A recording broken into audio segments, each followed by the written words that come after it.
আসসালামু আলাইকুম। বেলা ২:০৫ বাংলাদেশ বেতার রংপুর। স্থানীয় খবরে আমন্ত্রণ জানাচ্ছি কণিকা দাস। অবৈধভাবে মজুদের বিরুদ্ধে পরিচালিত দেশব্যাপী অভিযানে গত ৩রা মার্চ থেকে ২৯ মার্চ পর্যন্ত সারা দেশ থেকে ২,০৮,৬৫০ লিটার জ্বালানি তেল উদ্ধার করা হয়েছে।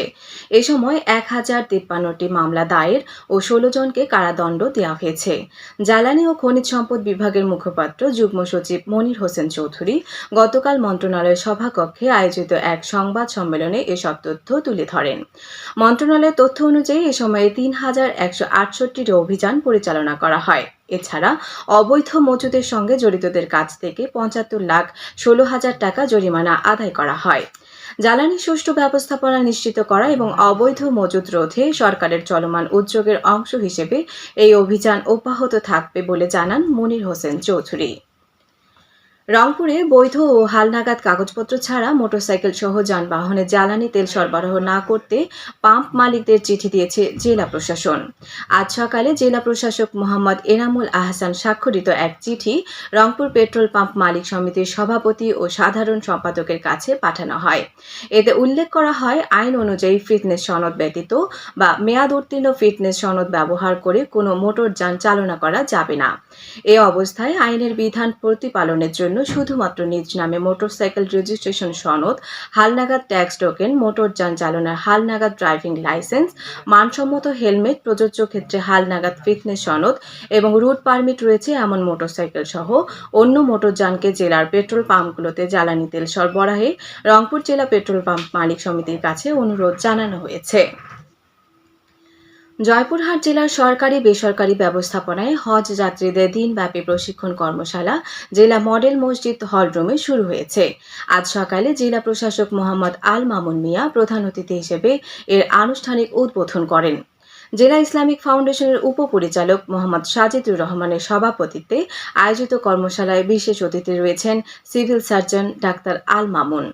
জয়পুরহাট জেলা প্রশাসন ও জেলা ইসলামিক ফাউন্ডেশনের যৌথ উদ্যোগে আয়োজিত কর্মশালায় ৩৫০ জন হজযাত্রী অংশগ্রহণ করছেন। হামে আক্রান্ত রোগীদের চিকিৎসায় প্রয়োজনীয় প্রস্তুতি গ্রহণ করছে রংপুর মেডিকেল কলেজ হাসপাতাল কর্তৃপক্ষ। রংপুর মেডিকেল কলেজ হাসপাতালের পরিচালক ব্রিগেডিয়ার জেনারেল আশিকুর রহমান জানান, রোগীদের চিকিৎসায় ৫ সদস্য বিশিষ্ট মেডিকেল বোর্ড গঠন সহ প্রয়োজনীয় প্রস্তুতি গ্রহণ করা হয়েছে।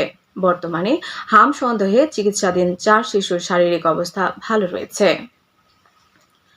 লালমনিরহাটের পাটগ্রাম উপজেলার উন্নয়ন ও সমন্বয় কমিটির মাসিক সভা আজ সকালে উপজেলা পরিষদ হলরুমে অনুষ্ঠিত হয়েছে। সভায় উপজেলার বিভিন্ন দপ্তরের উন্নয়নমূলক কার্যক্রম পরিচালনা ও অনগ্রসর এলাকাকে উন্নয়নের আওতায় আনতে বিভিন্ন সিদ্ধান্ত গ্রহণ করা হয়। উপজেলা নির্বাহী অফিসার তানভীর হোসেনের সভাপতিত্বে সভায় বিভিন্ন দপ্তরের কর্মকর্তা সহ সংশ্লিষ্ট কমিটির সদস্যগণ উপস্থিত ছিলেন। এখন শুনুন কৃষি সংবাদ। লালমনিরহাটের তিস্তা চরাঞ্চলে তামাক ছেড়ে লাভজনক সূর্যমুখী চাষে ঝুঁকছেন কৃষকরা। সরকারি সহায়তায় এবারে প্রথমবারের মতো এখানে বাণিজ্যিকভাবে সূর্যমুখীর আবাদ করা হয়েছে। প্রতি বিঘা জমিতে মাত্র ৬ থেকে ৭ হাজার টাকা খরচ করে প্রায় ২০,০০০ টাকা লাভ করা সম্ভব বলে জানান স্থানীয় কৃষকরা। তামাকের তুলনায় কম পরিশ্রম, স্বাস্থ্যসম্মত হওয়ায় এই নতুন ফসলের আশায় দেখছেন তারা। কৃষি বিভাগ বলছে, সূর্যমুখী চাষ বাড়লে ভোজ্য তেলের ঘাটতি মেটানোর পাশাপাশি চরাঞ্চলের মানুষের আর্থিক উন্নয়ন ঘটবে। সেই সাথে সরকারি সহায়তা অব্যাহত থাকলে ভবিষ্যতে এই অঞ্চলে তামাকের পরিবর্তে সূর্যমুখী চাষ আরও বাড়বে। খেলার খবর ক্রিকেট। কুড়িগ্রামের রৌমারী উপজেলায় স্থানীয় সিজি জামান সরকারি উচ্চ বিদ্যালয় মাঠে অনুষ্ঠানরত রৌমারী চ্যাম্পিয়ন্স লিগ টি-20 ক্রিকেট টুর্নামেন্টের ফাইনাল আজ অনুষ্ঠিত হচ্ছে।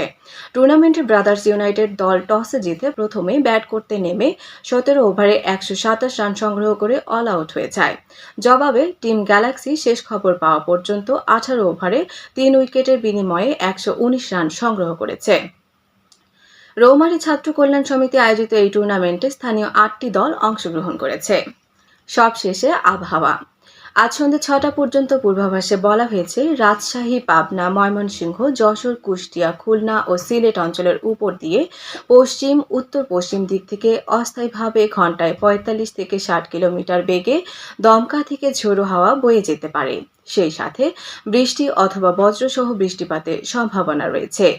এসব এলাকার নদীবন্দরসমূহকে ১ নম্বর সতর্কতা সংকেত দেখাতে বলা হয়েছে। খবর শেষ হলো। আমাদের পরবর্তী স্থানীয় খবর প্রচারিত হবে সন্ধ্যে ৭টায়।